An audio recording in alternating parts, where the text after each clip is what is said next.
Hey everyone, today we'll be showing an apartment designed and completed by my studio. This apartment features several tips were shared in our previous episode. A combined bathroom and shower area where a freestanding bathtub and a shower are thoughtfully integrated into a single unit. A floating desk in the workspace and a very cozy, embracing sofa. And presenting this apartment to you will be Katya and Sima from my team.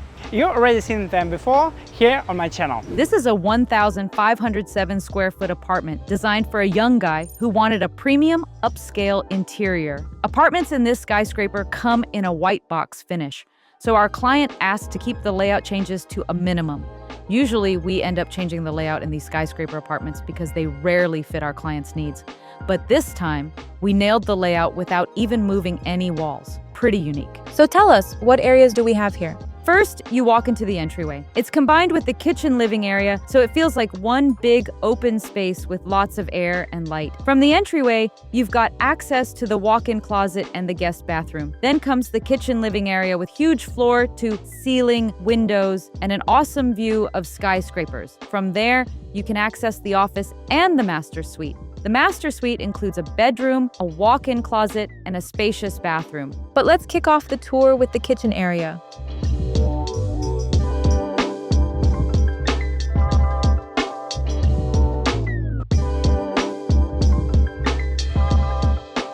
To define the kitchen a bit more, we gave it a U-shape and added a bar counter. Plus, the wood veneer cabinets flow right into the wall panels, making the whole wall look clean and seamless. And this kitchen is packed with appliances. We've got the fridge tucked into this section, and in this column, an oven, microwave, and a wine fridge. Here's the cooktop, and we've got a large prep area that's super comfy to cook at. Also, check out this cool little idea we added. This shelf isn't just for looks. It helps hide small appliances from the office side.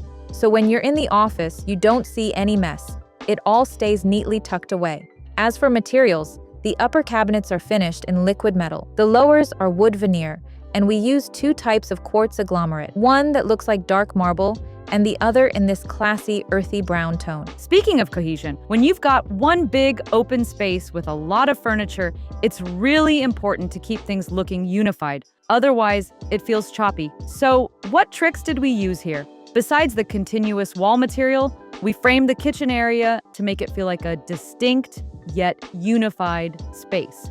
And speaking of the appliance cabinet, we've got the wine fridge, oven, and microwave here, and we extended that section with tinted glass that hides glasses and everything you need to use with the fridge. I also really love that we've got a few accent lights here, but in this area, we went with something more minimal so it doesn't steal the spotlight. But over in the dining area, it's bold and makes a real statement. Let's go check it out. Honestly, this light kind of looks like a peeled pomegranate to me. You have been holding a pomegranate forever just now. To me, it looks like a Chinese dragon. What does it remind you of? Drop it in the comments.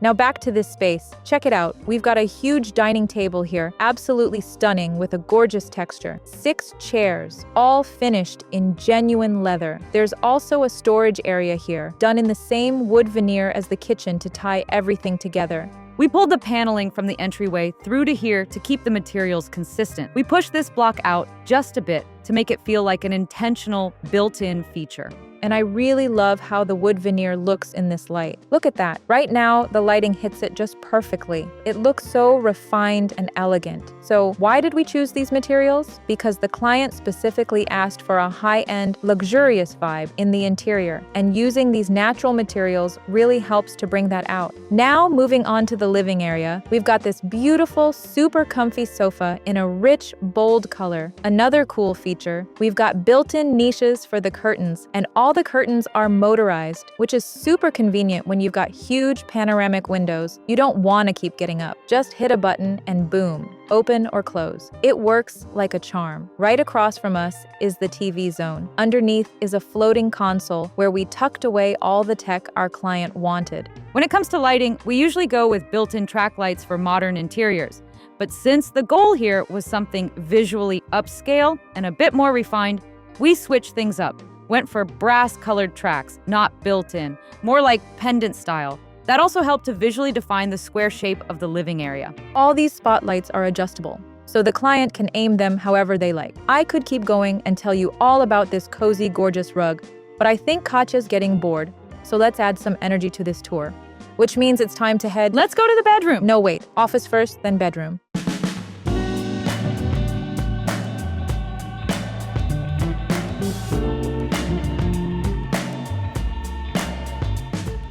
One of the coolest features in the office is this incredible floating desk. Being on a high floor already makes you feel like you're floating above the city, and this desk totally plays into that. There's a hidden metal frame inside, anchored to a load-bearing wall just in case someone decides to, do something unexpected on it. There's also some storage space here, maybe for extra clothes or books, and a daybed to just lie down and contemplate the meaning of life. Plus, a little side table, perfect for a book or a drink. The painting above the daybed is by Gavril Lubnin, and local artist. Sadly, his artwork isn't available anymore, but our client's a collector and super into art. All the paintings in this apartment are by him. The client has a small personal collection. Oh, and we've got some Japanese poetry here. Read up, people. Time to get cultured.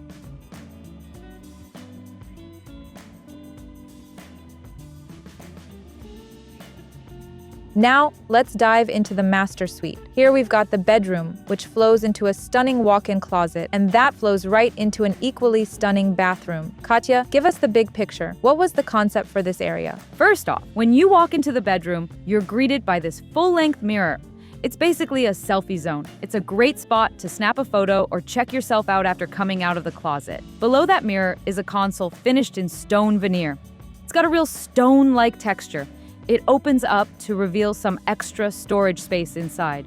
One tricky part, the developer originally had a structural column sticking out right in the center of this wall. Not exactly the prettiest thing for a bedroom, so we had to come up with a workaround. We thickened the wall a bit and added veneer panels, which let us recess the mirror into a niche. That little trick added some architectural depth. The space looks way more dynamic, not flat. As for freestanding pieces, we've got this awesome bed, and check out the fluffy, textured architectural rug. And we've got this fun little chubby-looking chair over here. Don't remember the brand off the top of my head, but drop a comment and we'll get back to you. There's also this shelving unit that mirrors the finish we used in the living room. Katya, what's the lighting situation in here? We don't usually put lights right above the bed. No one wants to get blinded when they're reaching for the switch in the morning. But we do have neutral lighting above the functional zones. We also kept the same style as the living room and added a brass finish track light here.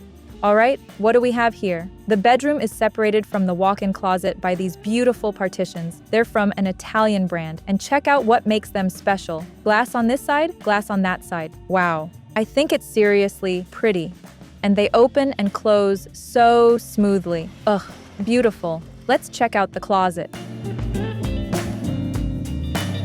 The walk-in closet is laid out in a straight-line design. On both sides, we've got rails for short clothes, rails for long clothes, open shelves, and drawers for clothes storage. And there's also this cabinet for hidden storage. Basically, it's all designed to maximize how much clothing you can store in here. There's also this drying cabinet, super handy.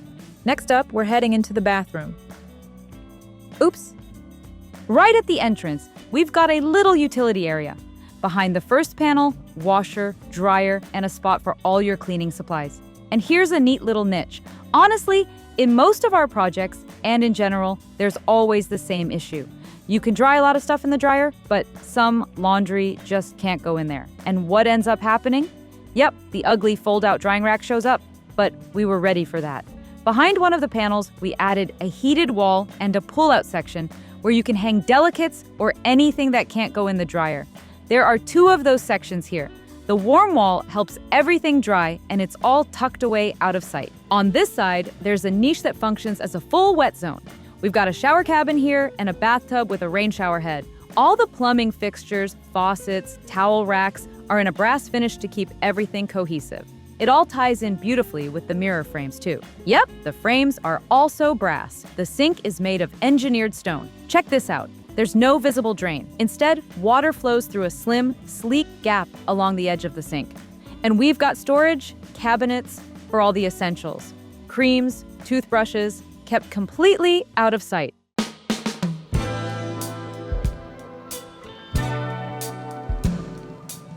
In the entryway, the standout is this niche with rounded edges, finished in the same metallic paint as the kitchen fronts and the living room niche. And right in the center is a large mirror that visually opens up the space. The mirror was done with a single seam, but the client wasn't thrilled with it, so we're replacing it with a solid mirror where the seam will be hidden behind the console. On the left, there's a large entry closet and the guest bathroom, both hidden behind flush doors to keep things visually clean.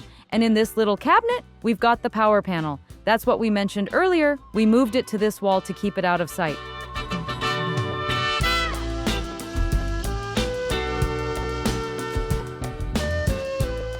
So anyway, we get there and they tell me, you can't do it like that. The builders, can you believe it? I'm like, guys, we've done this 100 times. This is our 101st project. Seraphim, your time is up. But we would never say that to a client. Guys, thank you so much for watching till the end. Like the video, leave us a comment. We love you guys, and we promise to film more of our projects and more with Katya too. We'll record it. Bye-bye.